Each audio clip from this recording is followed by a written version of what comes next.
Hi everyone! Hello mga karancho! Welcome back to my channel. It's me, Bless. Tara dito sa front yard. Ayan, bagong linis. Dumating si Mario. Dumating yung aming tagalinis ng bakuran. Ayan, tingnan nyo. Papakita ko sa inyo. Namumulaklak na itong, ganda, tingnan mo, ganda, namumulaklak na itong katakataka. Aba, at meron palang namimitas dito, tingnan natin. Merong namimitas ng, may namimitas dito. Nag-harvest ng kalamansi. Wow! Wow. Oo naman. Galing na. Say hi, merong tagapanood doon. Ayan. Nako, at ganda naman. Buti naman at nag-harvest tong mga ito. Wow, ang dami. Wow. Ay, ang dami oh. Tingnan nyo mga karancho. Ayun pa, meron pang nalaglag doon. Ayan ang aming kalamansi puno. Ang galing naman. Oo. Oh, pagka pwede na itaas Oo, pwede yung taas. Oo, yung itaas. Masyado, wala daw. Kung wala namang bulaklak sa taas pwede naman. Dami. Dami kong na-harvest. Oh my God! Wow!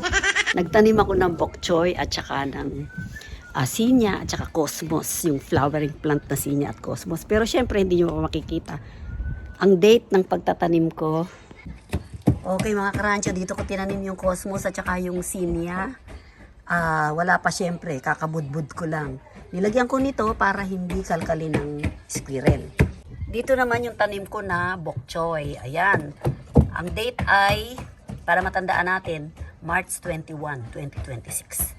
Same as in sinya at saka yung cosmos. March 21, 2026. Okay? Nagtitrim kami ngayon ng kalamansi. Yan. Ito na, daming harvest, Wow, ang daming na-harvest na kalamansi. Tapos na-trim na rin. Si Johnny ang nag-trim. Very good.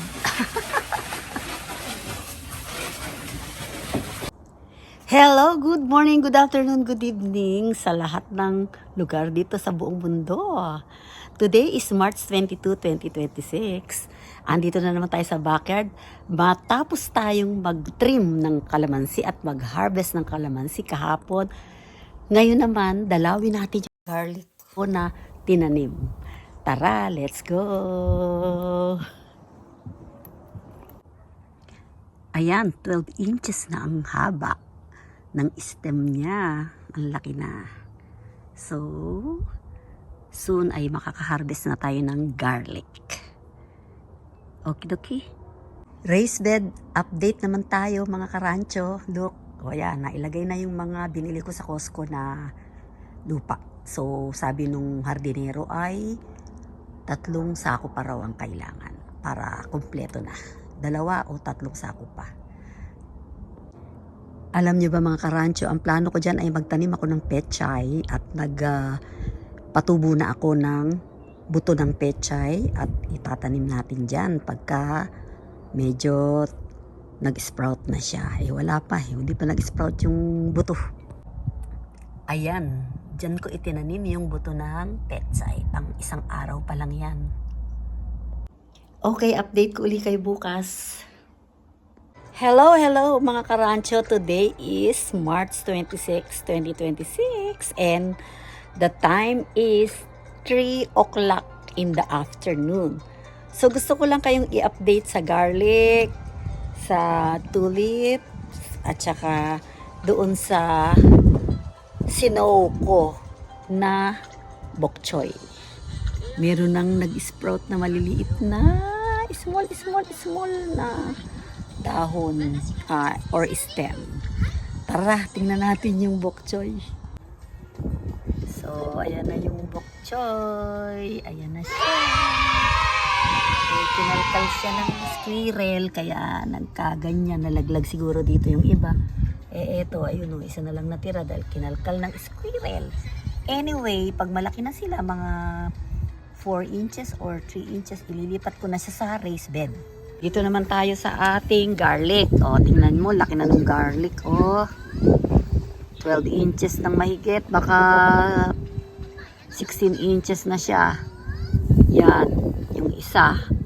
At yung iba naman ay maliliit pa. Alam nyo ba mga karancho, yung mga tulips ko na nakalagay doon sa maliit na paso, sa plastic na paso, inilipat ko na dito sa lupa. Kasi ayaw na niyang mamulaklak. At least madidevelop na lang yung bulb niya dito sa ilalim ng lupa. But still, dinidiligan ko pa rin sila kahit na wala na silang bulaklak. Ayan. And eventually, mamamatay na yung mga dahon. Kahit na wala na silang bulaklak at eventually mamamatay na yung dahon, ang ginagawa ko ay dinidilig ko pa rin kasi yun yung time na nadidevelop yung bulb sa ilalim ng lupa. Kaya next year, next springtime, magkakaroon na uli sila ng dahon and magkakabulaklak na uli. Ganun lang yan, paikot-ikot lang. That's all for today. Ay, teka, sasabihin ko muna sa inyo ito. Aking mga roses. Ayan. Meron mga konting bulaklak. That's all. Pala yung papakita ko sa inyo yung geranium. Ayan, ng isang araw, a month ago ay isa lang ang bulaklak niya. O ngayon, dumadami na. Ayan o. Nagdadamihan na yung bulaklak. Kasi springtime na ngayon kaya ba dami na siyang bulaklak na lumalabas. Ito yung aking basurahan. Ito naman tayo sa daffodil. Yung daffodil ay wala na.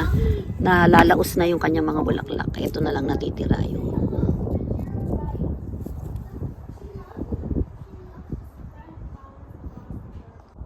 Hello, hello, hello. Good morning, good afternoon, good evening to any part of the world. Andito na naman ako sa backyard. I-check natin yung seedling ko na bok choy at saka yung cosmos at saka yung sinya na tinanim ko. Tara, at saka yung iba ko pang mga pananim. Update lang. Come on. Oh, eto na mga karancho. Tingnan ninyo, pang isang linggo, tama. Pang isang linggo na, 7 days na nila, oh. Meron na silang mga leaflets, yung aking bok choy. Dahil sa itinaob siya ng squirrel, ayun, napunta dun yung iba. Ayan, yung maliliit na yan. So, malapit ko na silang itanim. Pagka medyo lumaki-laki na sila ng konti, ililipat ko na sila sa raised bed. Mga karancho, tingnan naman natin yung cosmos at saka yung sinya na tinanim ko. Parang wala naman akong nakitang tumutubo. Baka kaya kinain na, nasa lasihan na ako ng mga ibon. Baka kinain na yung mga buto. Pero let's wait and see. Parang wala akong nakikita. Baka mas matagal sila tumubo. Mukhang hindi yata ako successful dito sa sinya at saka sa cosmos.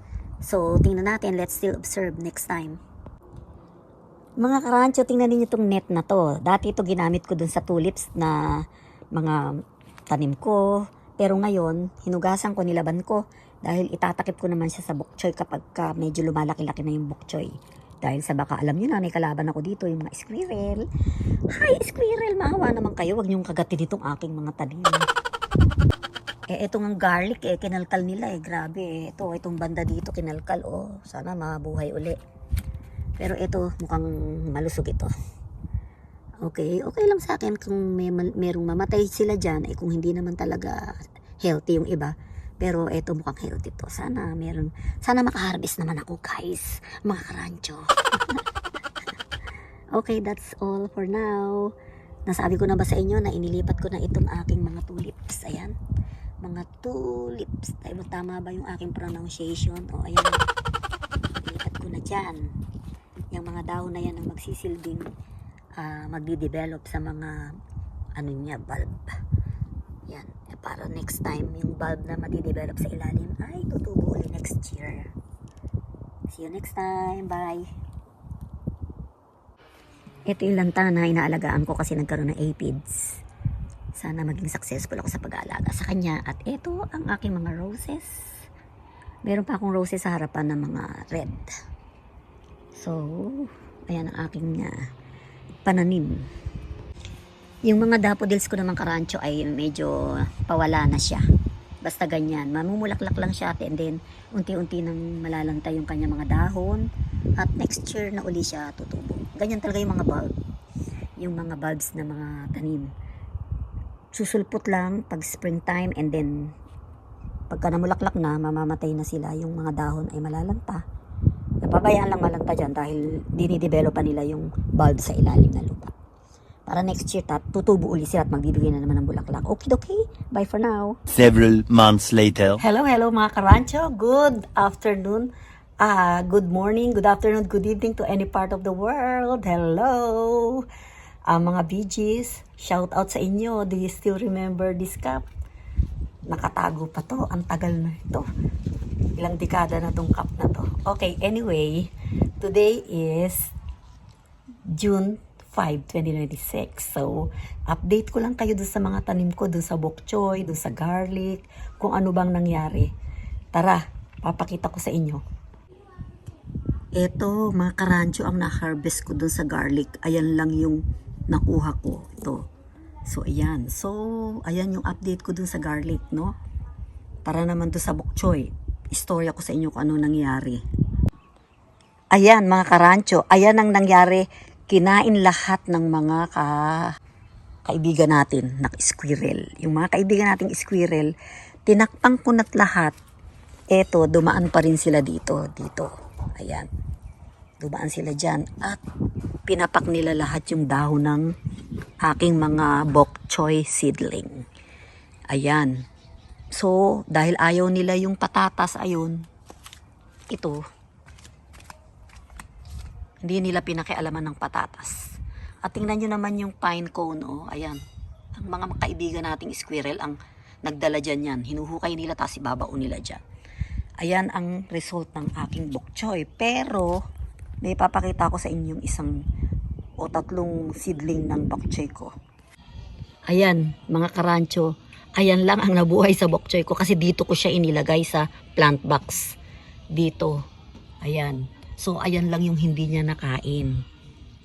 O, ayan ang update ko sa aking bok choy at saka yung aking garlic. Mga karancho, ito naman yung tulips ko. Ayan. Siyempre, nangamatay na yung foliage niya, yung mga dahon. Ang ilalim niyan ay nag-develop na into another bulb. So, ayan, wala na siya dyan. Nilagyan ko na lang ng mga paso.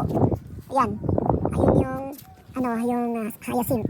Meron pa siyang foliage. Pero yung tulips, wala na yung foliage niya. Ayan yung pinag-anuhan.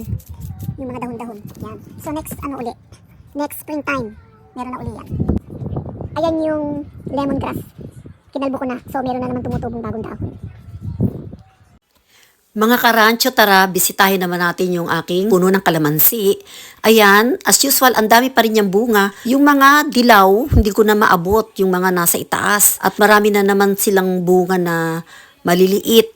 Alam niyo ba mga karancho na gustong-gusto pala ng kalamansi ng tubig, kaya palagi ko siyang dinidiligan, kaya ang dami na namang bunga. March 27, 2026 at ngayon ay June 5, 2026. So, yun po ang tagal ng updates ko. So, thank you for watching. See you again next time. Please subscribe, like, and share. God bless everyone. I love you all.